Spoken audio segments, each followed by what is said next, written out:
Welcome to part 2 of Yoga for Cyclists. Part 1 were some stretches that we took standing, either using a sturdy chair or the wall or the floor. So if you haven't watched that one, please go check out that video on part 1 of stretching for cyclists. This is part 2, which we are going to take down on the ground. It would be good to have some sort of support for your head. That can be a pillow or a blanket, anything along those lines. And then a couple of other either blankets or books or blocks to support your knees. And you'll see what I mean. First pose we're going to take is a modification of what's called Camel Pose, which is typically taught as a back bend. But I'm going to show you a little bit of a different twist to it to offer you a quad stretch, so the tops of your thighs. If your knees are a little cranky, feel free to put something underneath your knees. And we'll come to a kneeling position. Legs are parallel behind you, so see that you don't have your toes crossed or your legs out so much. That just kind of pinches the back typically. So you want your legs pretty parallel behind you. What we're going to do is start to lean back, but try to keep your torso, your back, as neutral as possible. So we're not really working so much on the back bend. I want you to bring your attention to the tops of your thighs. So breathe in, and as you breathe out, start to lean back. And depending on your quads, you may go back much further, or you may not need to go back very far at all. And then come back up. Breathe in, breathe out, and tilt back. Breathe in and rise back up. Let's do that one more time. Breathe in, breathe out, tilt back, neutral spine, and rise back up.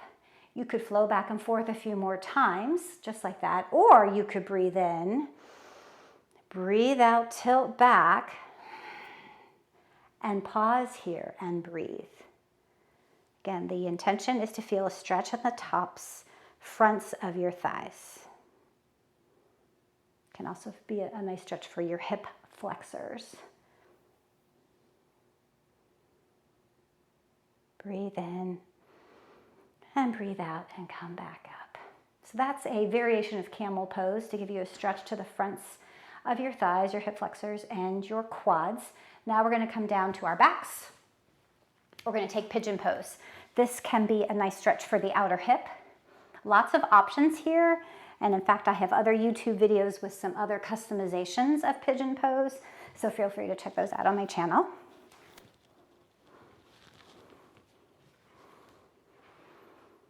Okay, head is supported, upper body is soft. I'm going to cross my left ankle over my right thigh, not resting on the knee, but hopefully resting a little more on the thigh. Tune into your left hip. If you don't feel any kind of stretch, you could place your left palm on that left thigh and gently press the leg away.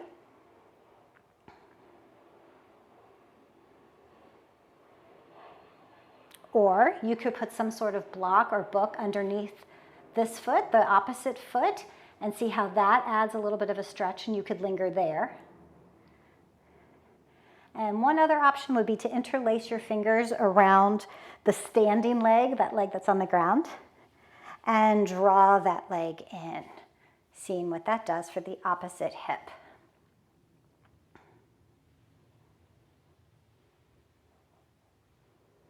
You can linger here for several breaths. Usually it takes a while for the tissues in the hips to really react.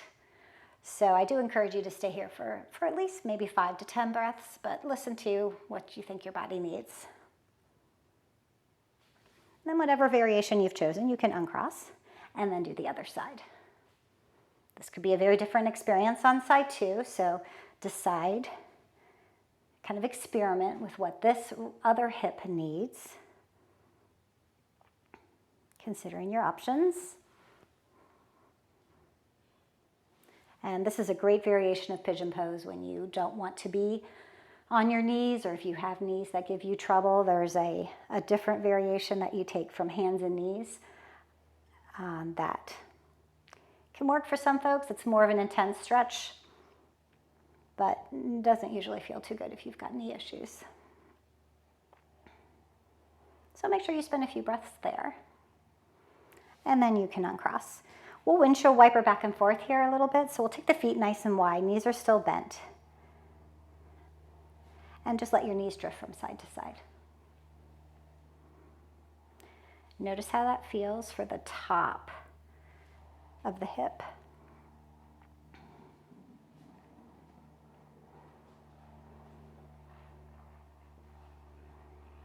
All right, we'll bring the feet a little bit closer together now. We're going to take a twist, a reclined twist. So head is comfortable, knees are still bent with your feet on the ground. We'll draw the knees in towards the body. We'll open the arms out. And then this first time, let's let the knees drift to the left. Check in with that right shoulder, the opposite shoulder, and make sure that's comfortably nestled on the ground. If it's not, you could put a blanket or a pillow underneath there. But it's good to have that opposite shoulder connected to the ground. You could consider turning your gaze towards that outstretched right arm. You could place your left hand on the top of the right thigh. If your legs don't come to the ground, that's normal. You can place a stack of blankets, a pillow, a yoga bolster, really anything to bring the ground to you. And see that you slide that support underneath the entire lower leg. If your feet are hanging off, it's usually not quite as comfortable. So see if you can find something long enough that allows from knee to heel to be supported. Breathing right there.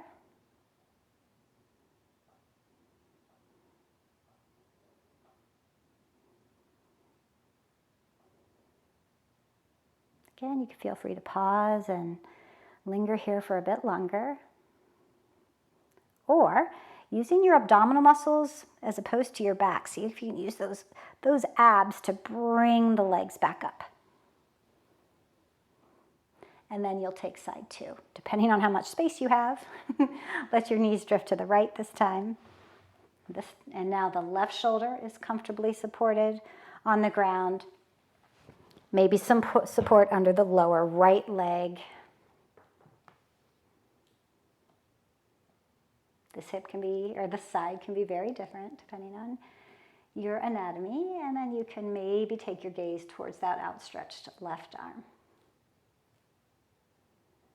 Check in with your shoulders, see that they're soft. Maybe palms are up.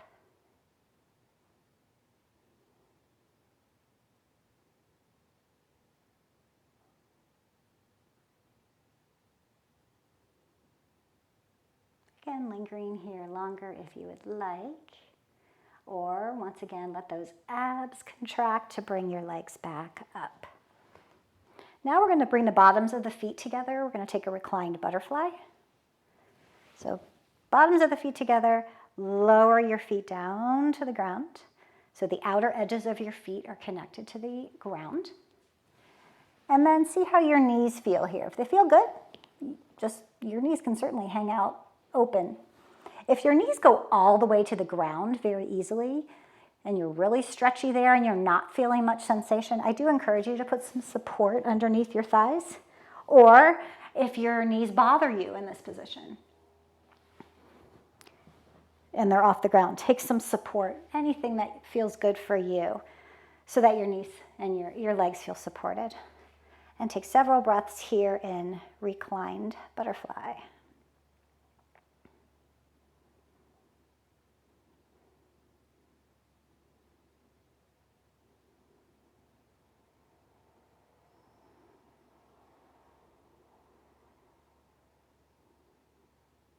You're welcome to continue to rest right here. You could take your legs long for a shavasana or period of constructive rest. Or you can conclude. This is part 2 of Stretches for Cyclists. If you haven't checked out part 1, be sure to check that one out as well. And enjoy cycling.